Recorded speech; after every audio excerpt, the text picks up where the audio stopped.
Hey guys, it's Sim, and this is Wrestling Unlimited, as it's Monday, and that means tonight was Monday Night Raw.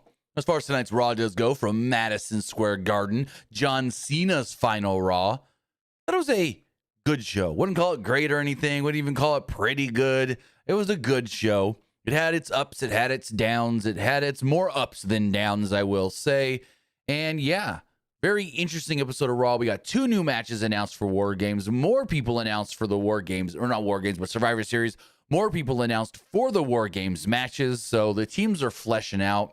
I think all we need is, they basically told us all we need is one more woman in the women's heel team. And I'm pretty sure we know who that is. And we'll get into all of that once we get going. But yeah, looks like all the men, we know. All the women, we know. So we'll see how it all does play out. If it does play out like we expect, they're adding AJ to the women's team. They basically told us that with Rhea tonight. And if they're adding AJ, they're going to add Becky to the heel team.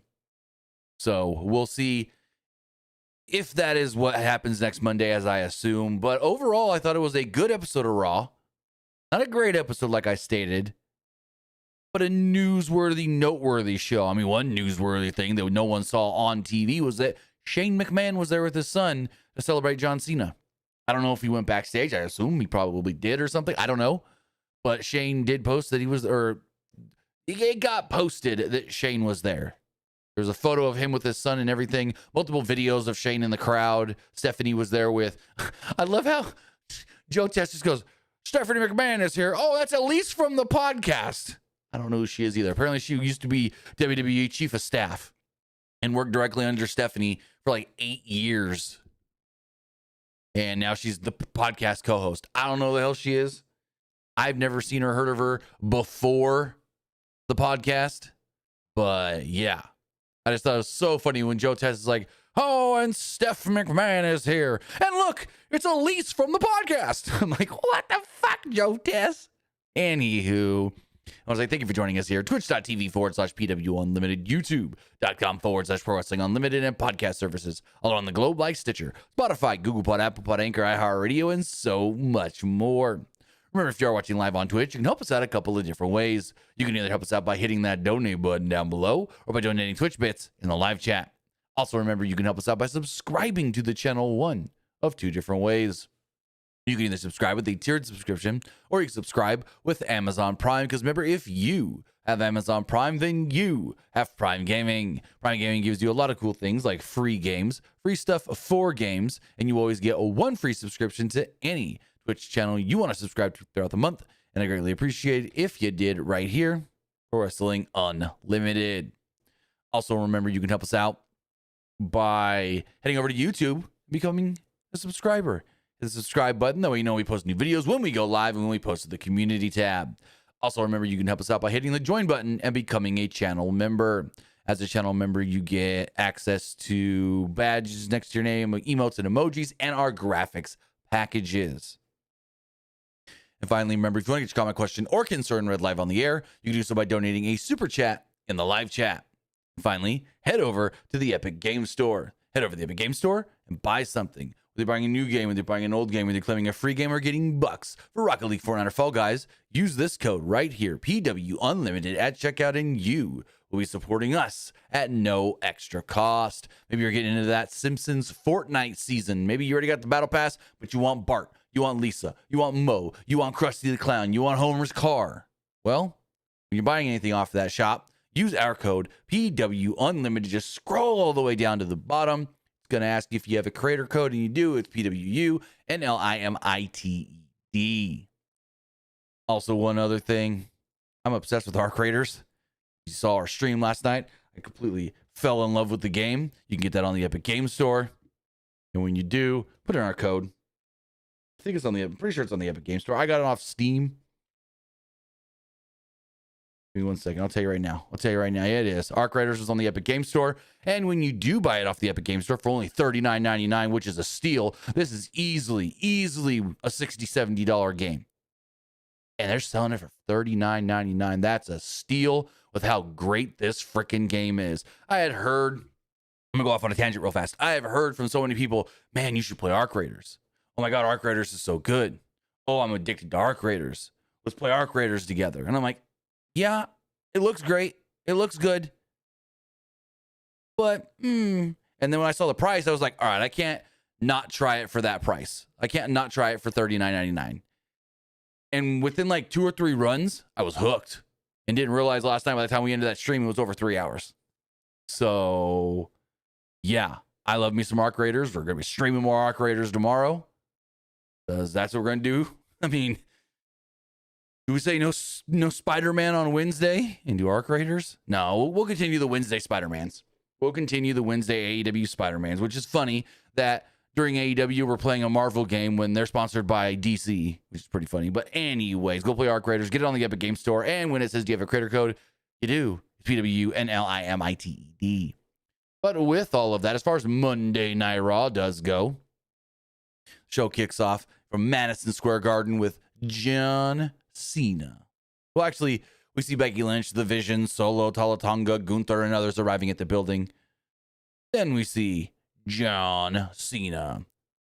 So Cena comes out. Huge thank you, Cena chants. They're singing his song. My time is up. My time is now. You can't see me. My time is now. They're singing John Cena's song. He's taking it all in. And then he changes something when it comes to his entrance. Usually, when Cena does his entrance, he'll grab, I don't have a towel, but he'll grab his little rally towel, hold it up, and we'll see what the towel says. And he bundles up in his hand, and he throws it into the crowd as he says, let's go, Stu, and he runs. Well, this time, he didn't bundle it up.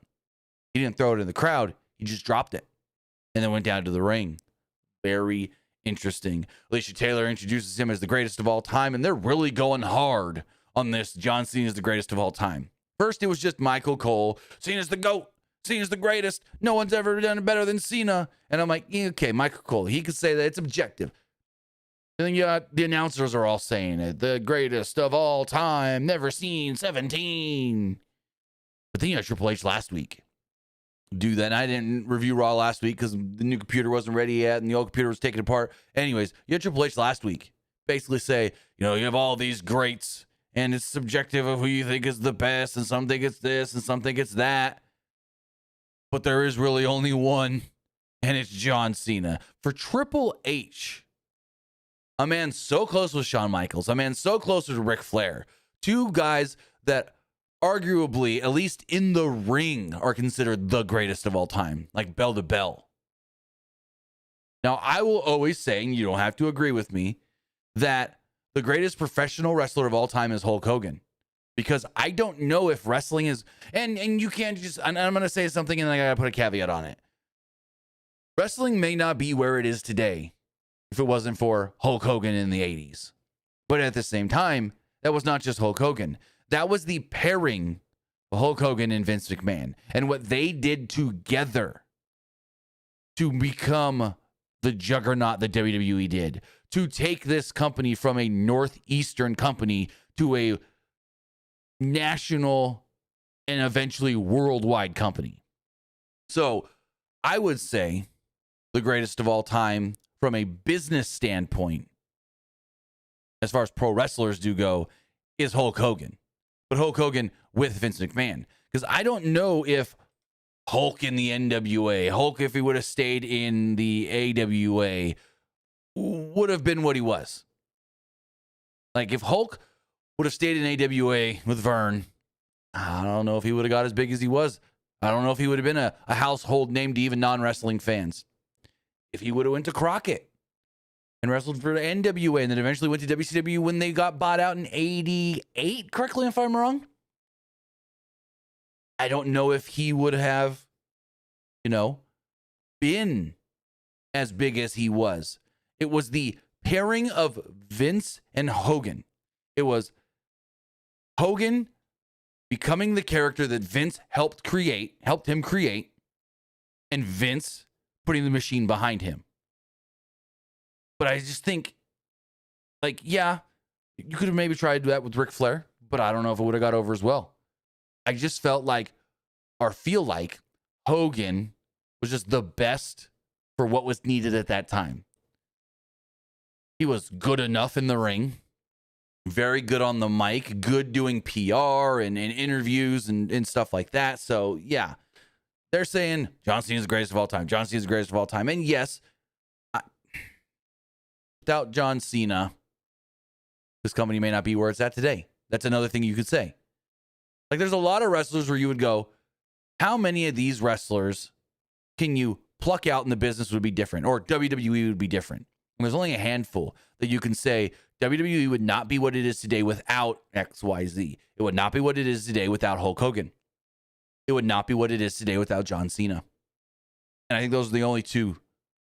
You could say Austin in the Attitude Era and maybe Rock.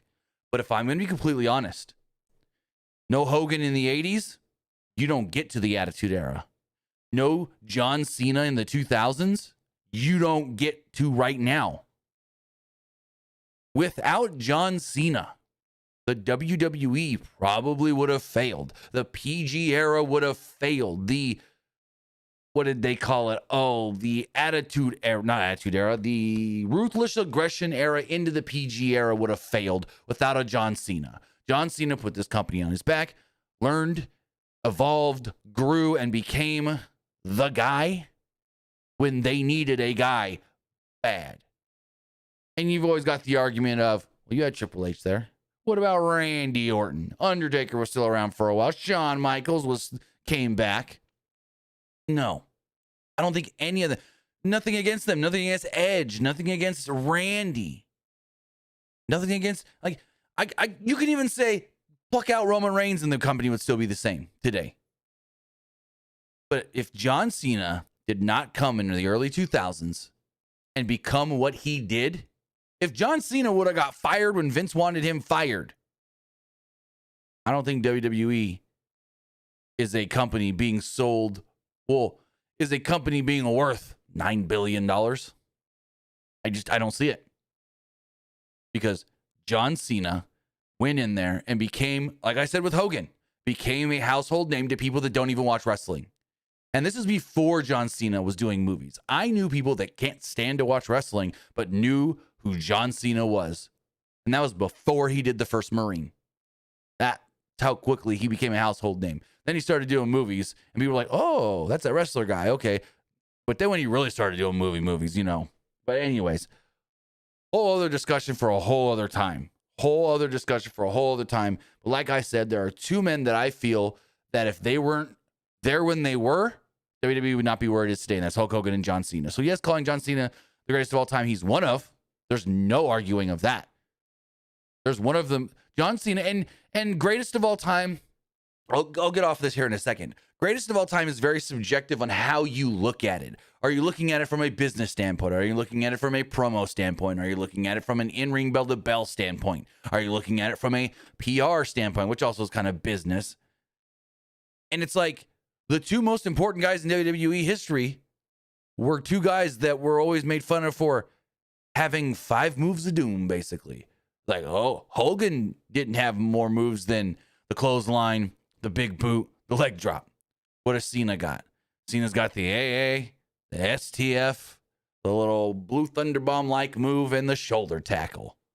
He eventually added that springboard stunner kind of move. But anyways, it's funny because the two most important men in WWE history as far as wrestlers do go, because the most important man in the history of professional wrestling is Vince McMahon, but that's a whole other story. But the two most important wrestlers of all time are guys that you would never say, oh, they're out there having bangers every week, 5-star matches every week. You could say that about Rick going out there and having 5-star matches all the time. You could say that about Shawn Michaels going out there and having 5-star matches all the time. But you take out Ric Flair, and the wrestling business is probably still the same.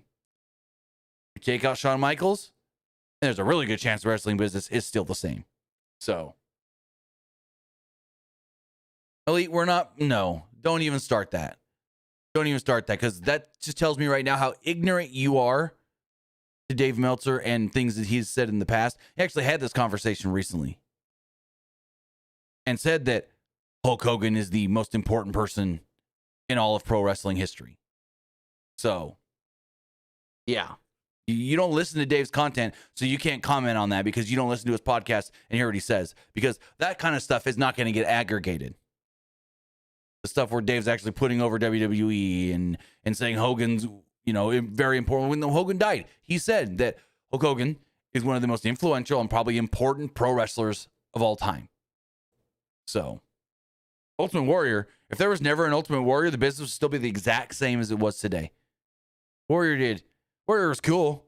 He was a great character, but he did, I feel like, not really much business-wise. Didn't really make a change in the business and didn't lead the business into a boom or a new period or anything like that, like Hogan did. Hogan led the national boom, led the national movement. And Cena was there to take this company on his shoulders when it was a down period, when there was no competition and Vince got a little lazy. Cena became the star that they needed at the time. When they needed a big star in the 80s, Hogan became that star. When they needed a big star in the 2000s, Cena became that star. Then you had everybody else who was still great around him and around them. Piper, Snuka, Warrior, all those guys back then, Bret Hart, and then John Cena's era, Randy Orton, Edge, Jericho, Triple H. So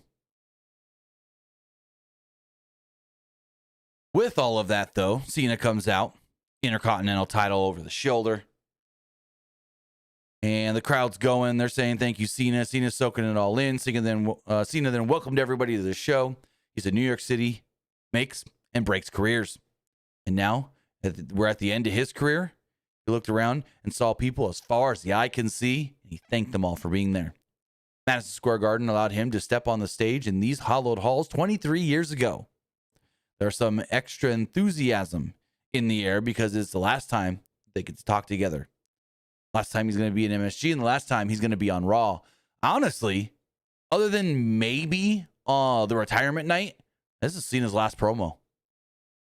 Cena's not appearing on a WWE program that is not a show that he's not just wrestling on. He's going to be at Survivor Series, wrestling Dom. He's going to be at Saturday Night's Main Event, wrestling probably Gunther. But he's not going to be on any other show, to cut a promo. Say Gunther wins that tournament. He's not going to be on any other show, at least not live, to go back and forth with Gunther, have a face-to-face with Gunther or whoever wins the tournament. No, he's not, which is very weird to me, if I'm going to be completely honest. But anyways, he's out here soaking it all in, talking to the crowd, and we're 12 minutes in. He still hasn't really said much, and then out comes old Dirty Dom. Dirty Dom carrying his AAA Mega Championship. So he was booed as he started to speak. Dom said that Cena was handed that shot last week. He didn't earn it, and he shouldn't have gotten it. The corporation, the powers that be were on his side. He said, you had management in your hometown right there in the palm of your hand. That's not fair. Crowd starts chanting, shut the fuck up. Shut the fuck up. Dom says, I want a rematch for the Intercontinental Championship. And Cena's like, okay, you want to do it tonight? And Dom's like, but we're doing it on my terms. We're going to do it in my hometown, San Diego, California, at Survivor Series. So John Cena does the whole, you want to fight me in your hometown of San Diego, California, at Survivor Series on ESPN. Well, let's do it. So the always scheduled Dom John Cena IC title match from San Diego is still the planned Dom John Cena IC title match for San Diego, just opposite of what fans thought it was going to be. Fans thought it was going to be Dom defending against John, but it's John defending against Dom. Cena then said, now we have a problem, though. I promised these people that my last night on Raw, my last night in MSG, I was going to have a match. Well, let's have a match. Cena looked at Dom and said, you feeling lucky? Let's not do it for the title tonight. Let's not even worry about this. You feeling lucky, punk?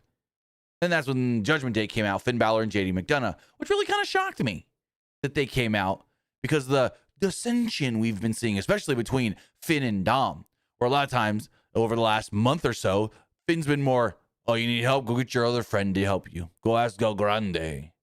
So it's like, I get it. But it's, I don't know. It was a little weird because there was no dissension, no tension, no none of that here.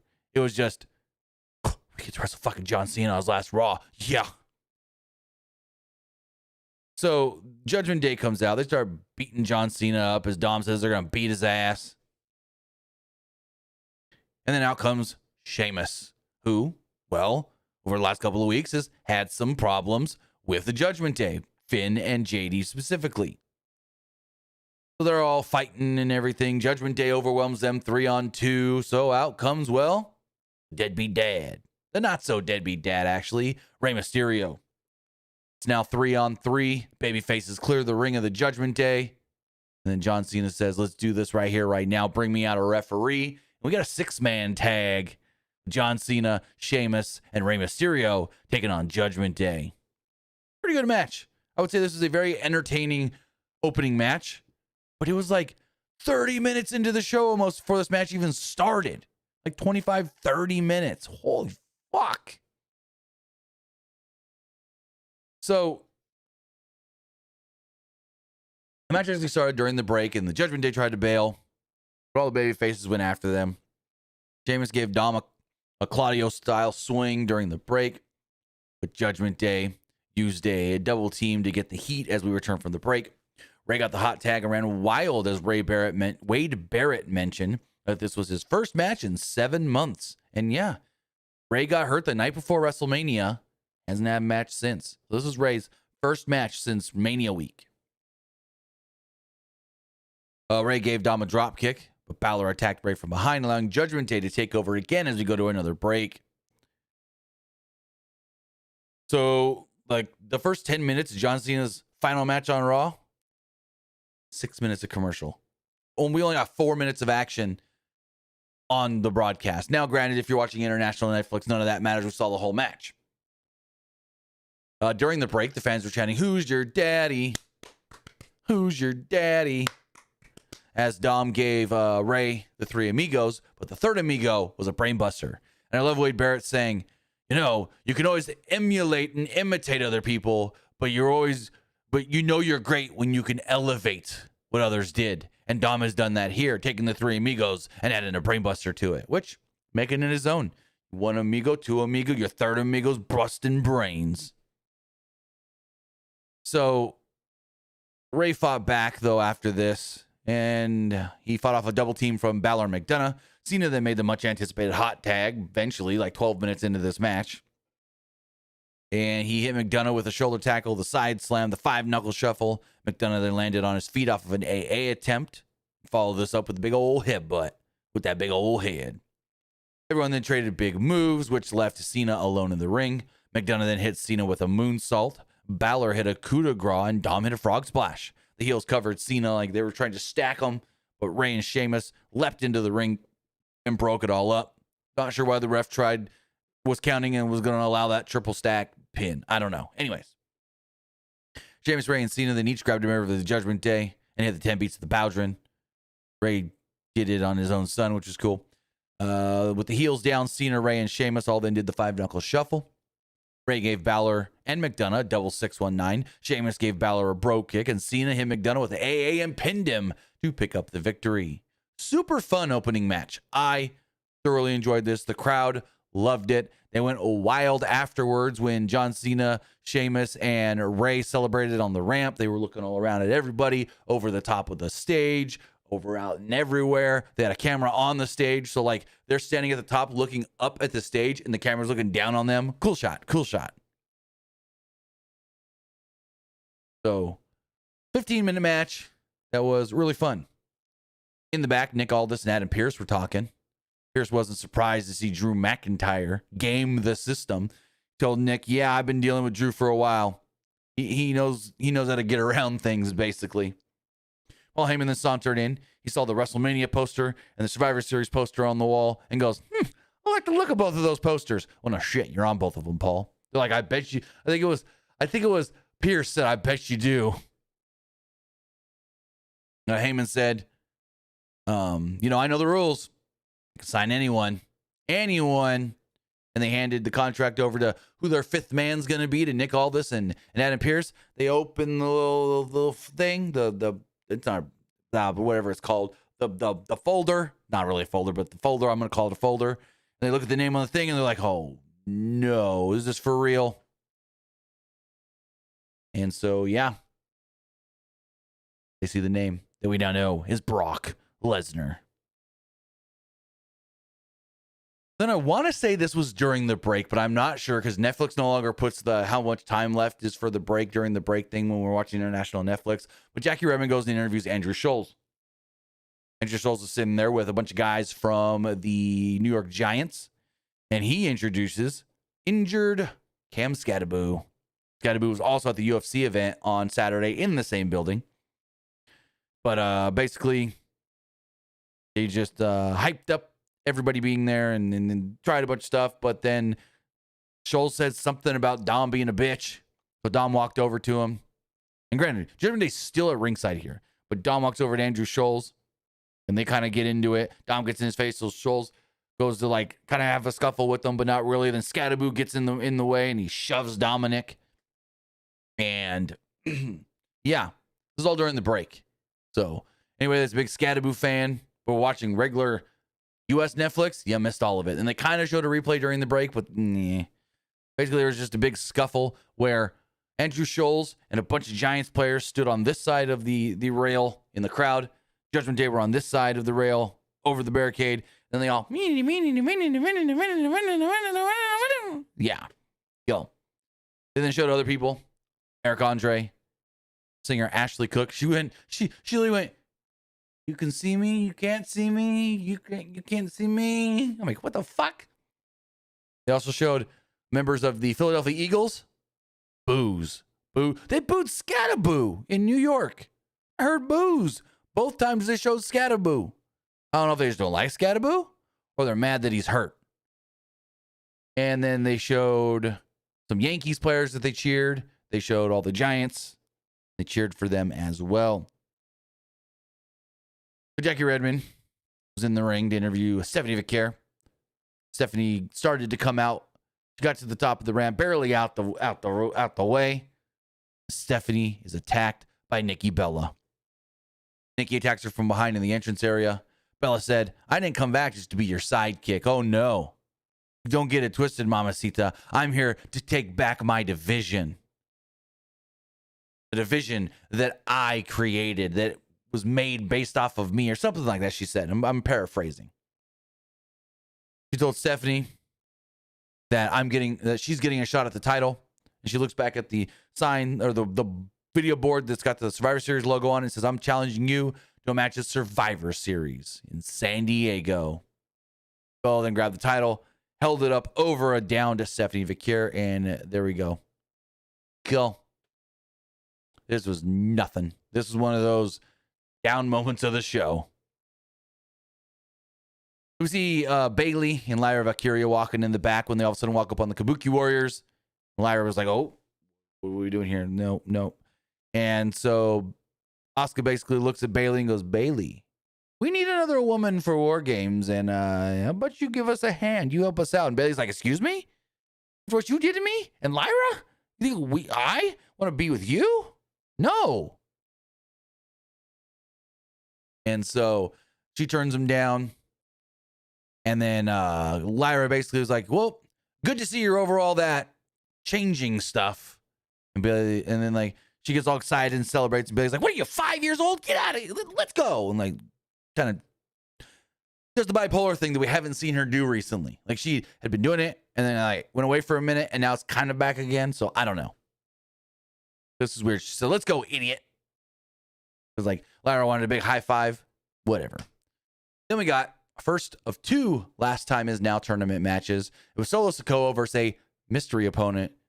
And Adam Pearce goes online yesterday and says, there's been a lot of theories from the WWE universe, but I haven't seen anybody make one that's right on who this person's going to be. Fool. First time they said there's a mystery person. What did I say? I said there's one of three people that this mystery person is going to be. It's Matt Cardona, it's Joe Hendry, or it's Nick Nemeth. That's what I said. And who the fuck was it?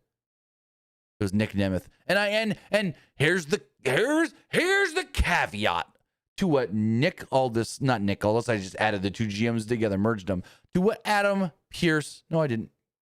Anyways, what Adam Pierce said. Adam Pierce said, no one was saying Dolph Ziggler. They're all saying Nick Nemeth. Like, that's how I phrased it, was Nick Nemeth. This is before we knew that, Cardona was going to come out as Zack Ryder. And Dolph came out, or Nemeth came out as Dolph, and there's new Dolph shirts, or a new Dolph shirt on shop. And I think that's why they did it like this. They wanted people that are not signed to WWE, just to say WWE brought in not signed guys for Cena's tournament, but they're guys that Cena's got a past with, so it makes sense.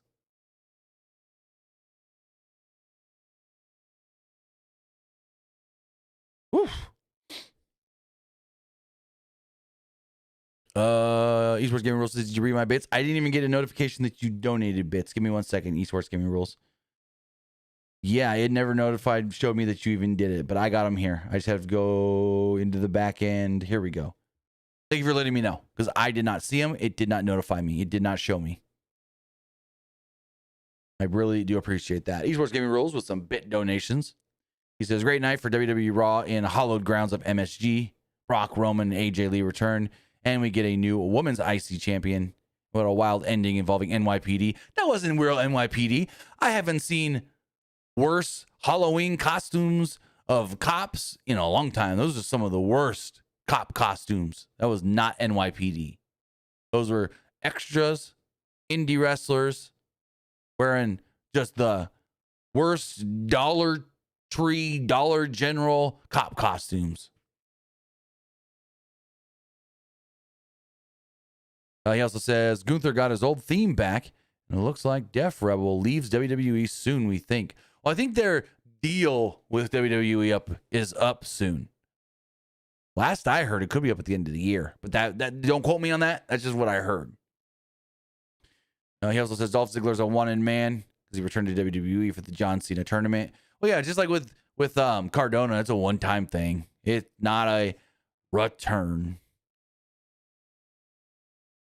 He also says Disney revealed a teaser trailer for the live-action Moana starring The Rock, but I got a feeling with The Rock filming movies between 2026 and 2027, he may not do WrestleMania Riyadh. Now, I don't know what other movies. So I know of one upcoming movie. What is it? The Scorsese movie that The Rock's got. Other than that, I don't know any other movies he's got to film. I don't know what else is on his schedule right now. And yes, I did see the Moana trailer. The Rock is in it for literally half a second from behind. We just see Maui jumping off of something big, going down, becoming the bird or the eagle, whatever you're going to call it, and flying off. So, yeah, very interesting call to, and here's the thing. Very interesting call to barely show The Rock in this, barely show Maui. And this trailer did not look good as far as like aesthetically. This trailer did not look good aesthetically. This trailer looked like it was made with AI. Like where everybody in AI looks plasticky or has got too much of a glow or a shine to them, or just you can tell that they're not really supposed to be on that background plate. That's what this looked like.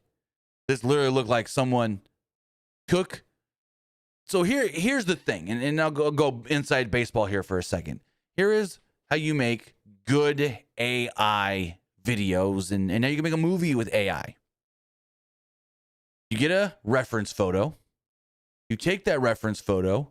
You then put it into AI. You put a nice prompt there and tell it to turn your reference photo into XYZ. So you can say, take this still image from the movie Moana, make it realistic, hyper realistic, use this type of camera with this lens on it, make it look like a real person instead of a cartoon, blah, blah, blah, blah, blah. You now have your starting frame for your scene. You then take that and you say, animate this image, starting with this as my starting frame, and do this with it.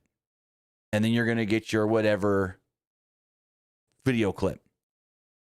And that's what this felt like. When you you take something that's already a thing, you turn it into something else with AI, and make an image, then you take the image and you turn it into a movie or a video. So, yeah, it didn't look good. It didn't look good. And maybe I got to watch it on the computer on a better screen. I was watching it on my phone at work. I don't know. Maybe it'll look better if I watch it on the computer or on the TV or something. But the thing is, this did not look good. It looked like, and we know they filmed in Hawaii, so that's the weird part, but it felt like everything in this trailer was, it felt like everything on this trailer was probably filmed on a green screen. I don't think that's the case because we saw the sets. We saw photos of The Rock on set filming. We saw the boats, the ships in the water. So, yeah, that's the weird thing. It all felt like it was shot on like The Void or a green screen or something. But it just, to me, didn't look all that good. But let's look at The Rock's schedule. Rock MDB. It's going to give me, The Rock from 1996. Do we have anything like we know for sure Rock's got to film soon? According to his IMDb, he's got 13 things upcoming. Now, we do know that they are currently filming the next Jumanji movie. That has started production and filming. So they are filming Jumanji now. Moana is done, so that's one that's off. Zootopia 2, The Rock is in that. That movie's done, comes out in 2 weeks, week and a half. Then we have other movies that The Rock is supposed to be in. Another Fast and the Furious. He's going to be in the Monster Jam movie. We know that. They're going to make another Jungle Cruise, I believe. And then, and this movie's been rumored for a while, but a Big Trouble in Little China remake. So I don't know anything about that one. Like if that's even going to happen. I think he was supposed to play Doc Savage as well. I don't know. There's a lot of could be movies. And the Chicken Man, he's playing Lizard music in Chicken Man. That's the it's the Benny Safdie movie. Benny Safdie's also the one that did the Smashing Machine. Benny Safdie. Also Bowser Jr. in the new Mario movie. Anywho, yeah. Rock's, I don't know how many of these movies Rock's actually going to be filming next year. You say 2026 to 2027. Like, Fast and the Furious movie, there's no set time for that. There's a Hawaii crime drama that's barely in pre-production. They're filming Jumanji now. I know Lizard Music is going to start filming soon, so that's one that he'd be filming in 2026. I believe that's supposed to be early next year. And then, like, all these other movies, like Jungle Cruise 2, they said they were going to do it, but it's only in development. It's not been greenlit to actually start production. Big Trouble in Little China, who knows? We've talked about that movie for like 5 years now. Same with Doc Savage. You've heard of Rock be connected to Doc Savage for like 5 years now. So, yeah, a lot of things on Rock's IMDb that are potential upcoming films that really don't seem like they're anytime soon.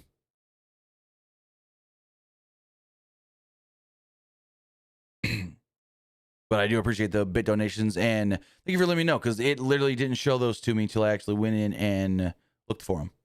Like, it didn't pop them in the chat that I have that populates. So I have a chat that populates both the Twitch and the YouTube together. For some reason, none of those on Twitch went through. Maybe I don't have it set up properly on the new computer and through my OBS deal. So maybe that's what it was, that it wasn't showing me. Now, hold on. Okay, I'll just double check and make sure like it wasn't showing me anybody else, or maybe I missed super chats, because there is a thing I got to go in and set it for anything like a donation or a any kind of like donation kind of thing that pops in the chat. I have to turn that on to show in this, because I can like filter, and I think maybe that filter is just off. Because as you saw, as soon as you put in your regular chat, boom, I saw it. So again, I do appreciate that. Back to Raw though. It was Solo Sikoa versus Dolph Ziggler. I mean, not a bad match. It was fine. How long did this match go? Dolph Ziggler cage match. This match went 9 minutes. Sounds about right. That's what it felt. I felt like right around 10. So we get the welcome back chance for Dolph Ziggler, but it's like, yeah, you're going to chant welcome back for a guy that's going to be gone again after tonight.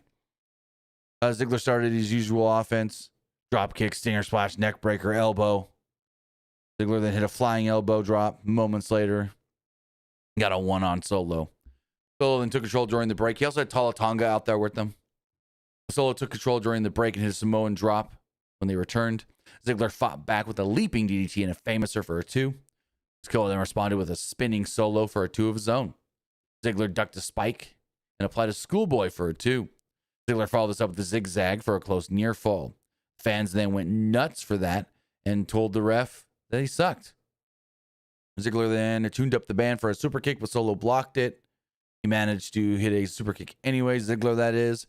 Solo then shoved him off, hit a Samoan spike, and pinned him 1, 2, 3. For all the people saying, Dolph should have won. Why is Solo winning? Dolph is such the better wrestler. You really freaking think that WWE is going to let one of their signed guys lose to a non-signed guy on one of their freaking shows? Get the heck out of here. Get out of here. Let me see some more people in the crowd. Lil Yachty, who literally had a freaking silver PSP with WWE SmackDown vs. Raw 06 on it. What? This guy brought his PSP to Raw to play WWE at WWE? What the shit, guy? We also saw Aljamain Sterling, UFC fighter Lin-Manuel Miranda. That's when we saw Stephanie and Elise from the podcast. I don't even know her full name. I just know her name's Elise because, well, here's the thing. I feel like, and I've granted, I don't watch Stephanie's podcast every week, but I've caught a couple episodes. The Paul Heyman episode last week, fan-freaking-tastic, phenomenal. Couldn't recommend it more. The Hornswoggle episode, so good. So good. And I think I watched 1 or 2 others. Maybe. I know I've caught clips and stuff from other episodes, but I can't think of any others that I watched all the way through. But on either of those episodes, I never saw them call her Elise or say her name was Elise. I didn't know her name was Elise till today when Joe Testor goes, "Oh, hey, and it's Elise from the podcast." All right. It popped me. It popped me. Anyways, Alexa Bliss comes down to the ring, and she's concerned about War Games and what's going on with Charlotte. She says, "Charlotte, what's going on? You ducking me all weekend. You're not returning my texts, not answering my calls, and I know you got your phone on you because I saw all your social media posts, all your Instagram stories from you gallivanting all over New York City. So what's the deal?" She goes, "Hold on, come here." And she tells the cameraman to get right into her face. She gets right into the camera. She looks hard into this camera, starts addressing Charlotte, calls her best friend. Says that she's, yes, they're both upset that they lost the tag titles last week, but this is bigger than the tag titles. They can get the tag titles back. She said, you know, I put my trust in you when everyone told me I shouldn't. I shouldn't even waste my time with you because you were just going to turn on me and I wasn't going to get the same back from you. Then you ignored me. She said, maybe now, Charlotte, you're proving me wrong. When I said, you're proving me wrong when I said that I could trust you. And she starts getting what chance, and this is kind of going on a little too long. And she gets interrupted by Asuka, Kairi Sane, Nia Jackson, Lash Legend. So Asuka comes out there and she's all, "Hoy, baka, baka, baka, baka." And she hands the mic to Nia, and Nia just goes, "Yeah, what she said, Lexi." And then she's like, "You know, as your former best friend, I don't blame Charlotte getting tired of you, not wanting to be around you anymore. It makes sense. Now it's you versus all 4 of us. What are you going to do, Lexi?" And they surround the ring and they take their time. And they don't even try to get in the ring. And they kind of like pretend like they're going to get up on the apron. And then they eventually slowly get up on the apron. And they go, "This is my brutality." Out comes Io Sky and Rhea Ripley. They barge down to the ring. They jump in. They all start fighting 4-on-3. And they're fighting. They're fighting. Alexa's in there getting her ass beat by both Nia Jackson, Lash Legend, as Rhea and Io are taking on the Kabuki Warriors. And then we hear Bum, bum, ba-da, ba-da, Charlotte finally makes her way out to the ring. Finally makes her way out to the ring. And she comes out with a kendo stick and she's beating on Nia, beating on Lash, and beating on Nia, beating on Lash, and eventually gets them out of the ring and goes and looks at Lexi. She picks up Lexi and helps her up because Lexi was thrown into the corner after she was knocked out by Lash Legend. And so she gets in there and she's checking on Alexa and she's like, "Are you okay? I'm sorry." Da, da, da, da. Rhea gets in the ring. Io gets in the ring with her. And Charlotte kind of points at them. And Io grabs Rhea really hard and hugs her. Because, you know, Charlotte was holding Alexa. And Charlotte's trying so hard not to break. And Joe Ted's like, "So does this mean that Charlotte's on the team now?" I guess we'll find out later. So Lee says, "Have Nia and Asuka ever teamed up?" Not that I can think of. Yeah, I saw this time Esports Gaming Rules because I have it pulled up in a separate tab now, so I can see the other Twitch chat deal. But he says, but yeah, interesting segment here. Just basically to tell us no Charlotte is going to be on the team. Esports Gaming Rules says, why WWE didn't mention WrestleMania Saudi since the announcement. So will they talk about it at Royal Rumble Riyadh? So, like, the reason they haven't been talking about WrestleMania in Saudi is because A, it's still a year and a half out. And B, they don't want that negative press right now. You announce it when you got to announce it. You just make it official, and then you leave it be for a while. You leave it be for a while so no one can, oh, they're talking about it again. Let's bitch and moan about it again. Write our articles about it. How negative it is. I don't fucking care. I'll say this all day long. I don't care where the show's at. Because 99.9% of the time, I'm watching from home. So why do I care where the show is taking place? Like, if the show is here in Tulsa, back in California, Canada, Saudi, I don't care. I rarely go anyways because, and granted, I'm in the minority. If it's in your hometown, you're a wrestling fan, you try to go, whatever, cool. But it's like, how many of you that bitch and moan and complain that WWE is going to Saudi for the Rumble and Saudi for Mania, or would have actually gone anyways? Would have actually gone to the Royal Rumble if, say, it was in, I don't know, Orlando. Would have gone to WrestleMania if it was in New Orleans in 2027. You know what I'm saying? All the people that are complaining, oh, this makes it harder for us to go, and I don't want to have to go to Saudi, and da da da. You weren't going to go anyways if it was in Indy or Vegas or New Orleans. The majority of the people complaining about it wouldn't have gone anyways. So get off your fucking, oh, it's cool to complain about this, so I'm going to be like the, fuck off.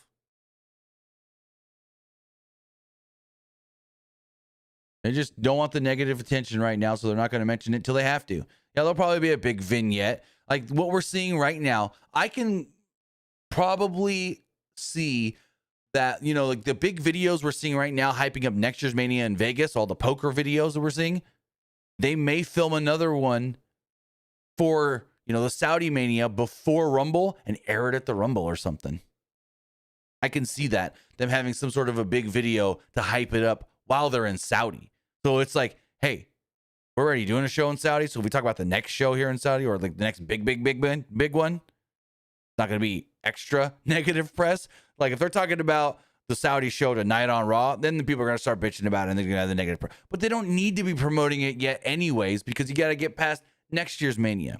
You announce upcoming, then you don't need to be promoting it until well after the next, because tickets aren't even on sale anytime soon. You got a year till tickets go on sale for the Saudi Mania. So not even that big of a deal. Not even that big of a deal. Moving forward, what was a big deal was the title change tonight. Women's Intercontinental Championship on the line. Becky Lynch defending against Maxine Dupree.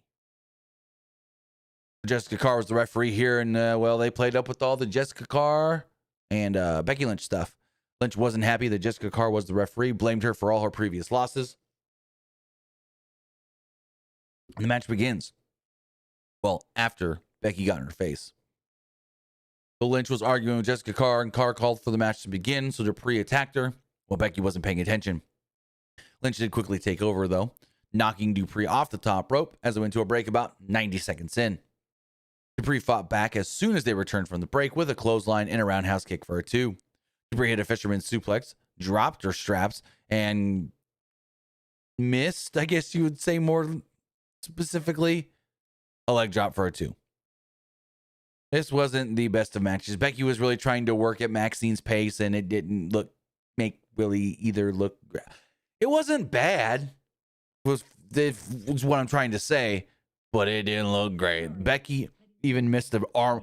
Becky even missed the transition going for an armbar, which was what? Anyways, Lynch tried to apply the armbar.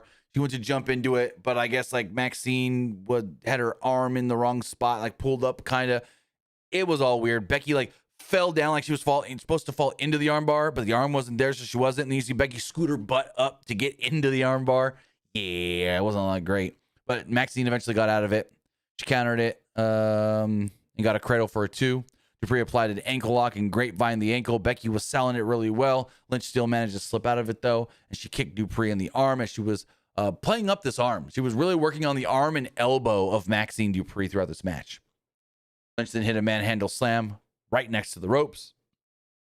She left her right next to the ropes as soon as for the pin. 1, 2, foot on the ropes. Lynch then got in Jessica Carr's face saying, hey, no, we're not playing this game.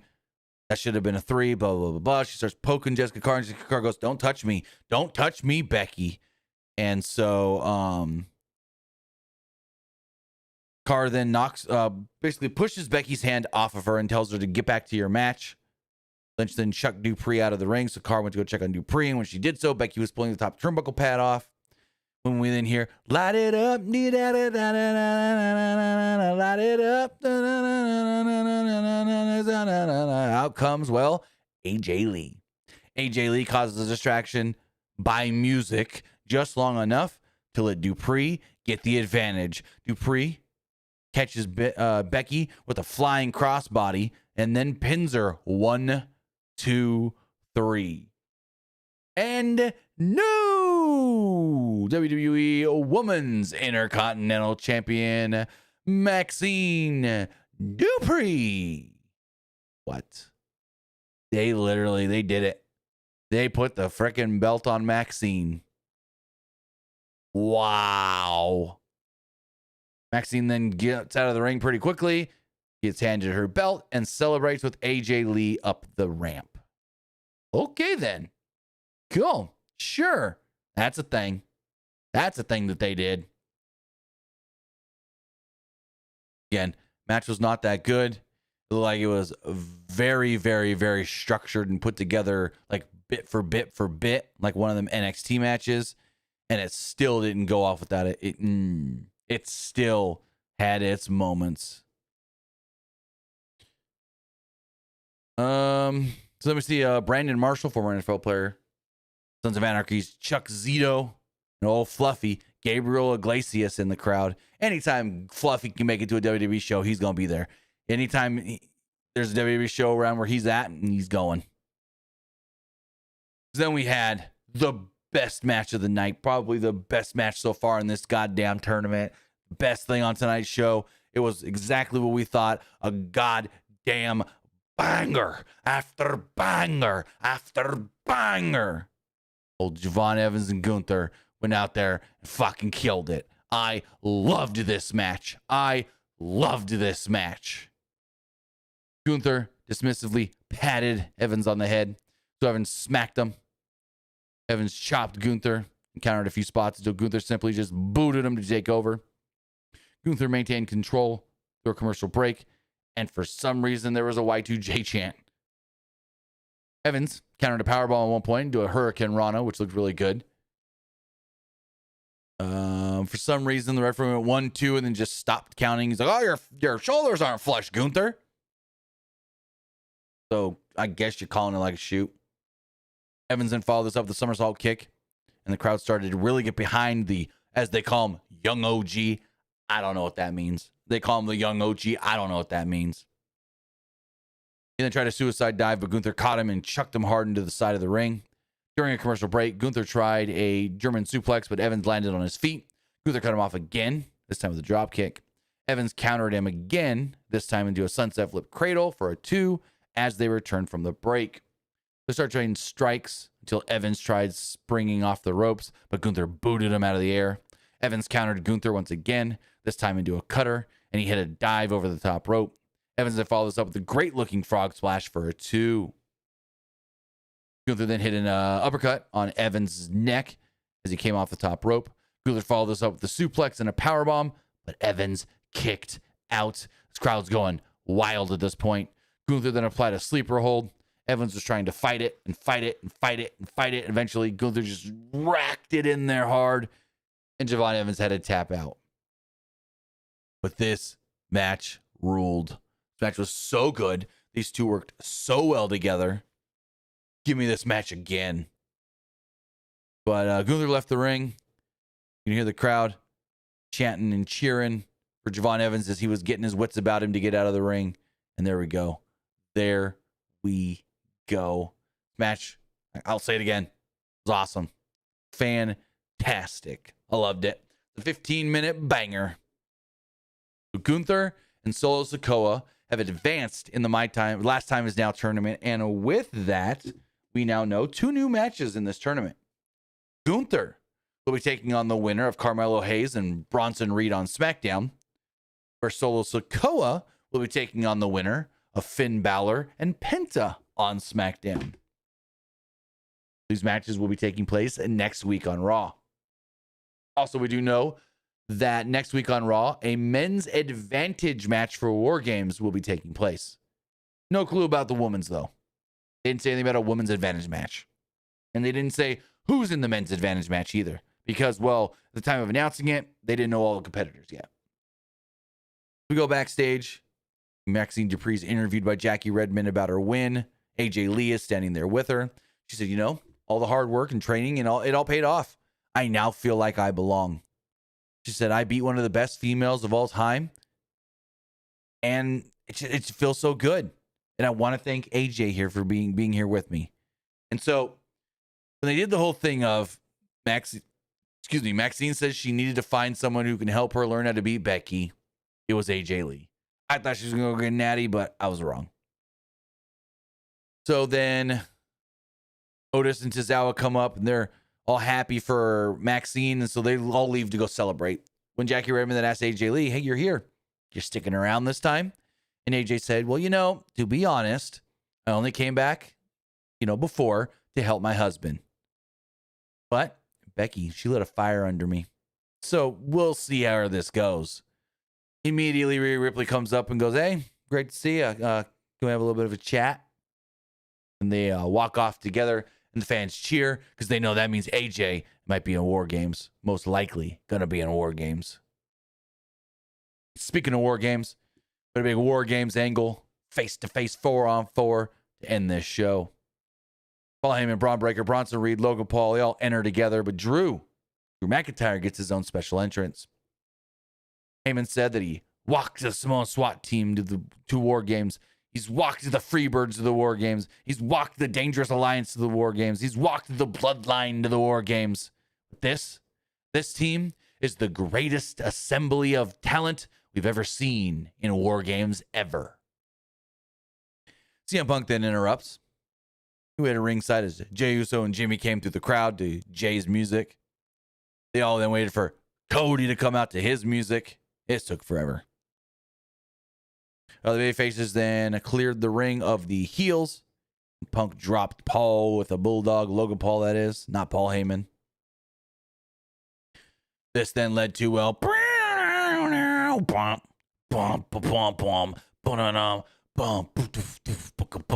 Lesnar. Brock is here. Brock is back. And Brock is coming out to help the heels. Punk went after him, but Lesnar laid him out with a couple of suplexes. Rhodes then went after Lesnar, and he took a big-ass German suplex. Holy shit, did he launch Cody. Lesnar stands tall. You think the show's over. We got the trademark thing at the bottom of the screen, but we don't see the whole executive producers yet. Brock's looking around like, yeah, I beat all their asses. Then we hear freaking ba-na-nan, ba-na-nan, ba-na-nan, bom, bom, bom. Comes Roman. The OTC is here. The original tribal chief. He comes down to the ring. He gets in the ring and he stares down Brock. And the two just look at each other. And they look at each other. And they look at each other and look at each other and look at each other. And then eventually, Brock charges. Roman ducks him. Turns around. Ooh, Superman punch to Brock that takes him down. Brock rolls out of the ring. Security shows up and what? Everyone's already fighting. Security shows up to hold Brock back. They get in the ring to hold Roman back. Roman gets out of the ring. Roman then goes and he spears the NYPD and Bronson Reed through the barricade. You see Punk and somebody else are fighting and yeah. Okay. The show ends with Roman. Basically, the last thing we see, Roman speared Bronson Reed and a cop through the barricade. And there we go. The show then just ends 5 minutes before it normally does. It was 10:25 Eastern. This show usually goes at least to 30. But nope. We see a shot of the cop laying there. Bronson laying there. Roman's starting to get up. And then it's just off. That was Monday Night Raw, ladies and gentlemen. Monday Night Raw. Pretty good show. Good show. I enjoyed it. I liked it. More good than bad, like I stated. So that's a positive. Also, we do have some more bit donations here from Esports Gaming Rules. He says, do you see the Monet belt collector storyline in AEW having no end game in sight? Now that Monet had her 13th belt and now possibly more by Full Gear. Bro, she getting another belt Wednesday. I would put money on it that not only does she beat Red Velvet for the women's TV ROH title, whatever title that fucking is, but I would put money on it that she still comes out with the interim belt and then the regular belt and says 14. I would not put it against her. I would not put it against her to have both the regular and interim belts. It would be dumb as shit, but I wouldn't put it against her. This is the dumbest thing. Like at this point, make it super over the top. Have her get 25, 30, 40 belts. Like at this point, just go all in and make it the most over the top, stupid, ridiculous thing in the world. It already is, but really, really do it. With all of that, that was Monday Night Raw, ladies and gentlemen. A pretty good show. A good Monday Night Raw. You know what I thought of the show. Now it's time to hear what you guys thought of tonight's Monday Night Raw as we go and check the polls. As far as the Threads poll does go.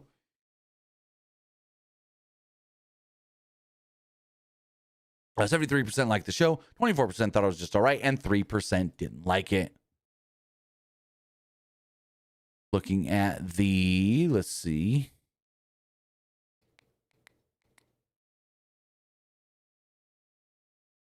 Come on. Looking at the Twitter poll. 91% liked the show.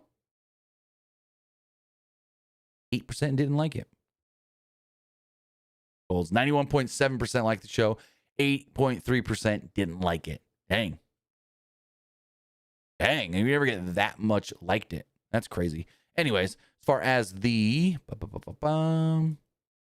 community poll does go, 85% liked the show, 8% thought it was just all right, and 7% didn't like it. Overall, most people love this show. Again, looking at the Twitch poll, 90% liked the show, 6% thought it was just all right, and 4% didn't like it. So overall, basically everyone loved this show, is what it seems like. Everyone really enjoyed tonight's Monday Night Raw. And with all of that, guys, I gotta say thank you for joining us here. Twitch.tv/PWU Unlimited, YouTube.com/Pro Wrestling Unlimited, and podcast services all around the globe like Stitcher, Spotify, Google Podcast, Anchor, iHeartRadio, and so much more. But with that, I think tomorrow we're gonna do an Arc Raiders stream, do another one of those because I'm obsessed with this game. And then Wednesday, we're right back here with AEW Dynamite, a 3-hour Dynamite, and we'll be playing some more Spider-Man 2. So with that, guys, have a great rest of your night, and I'll see you next time. Have a good one, guys.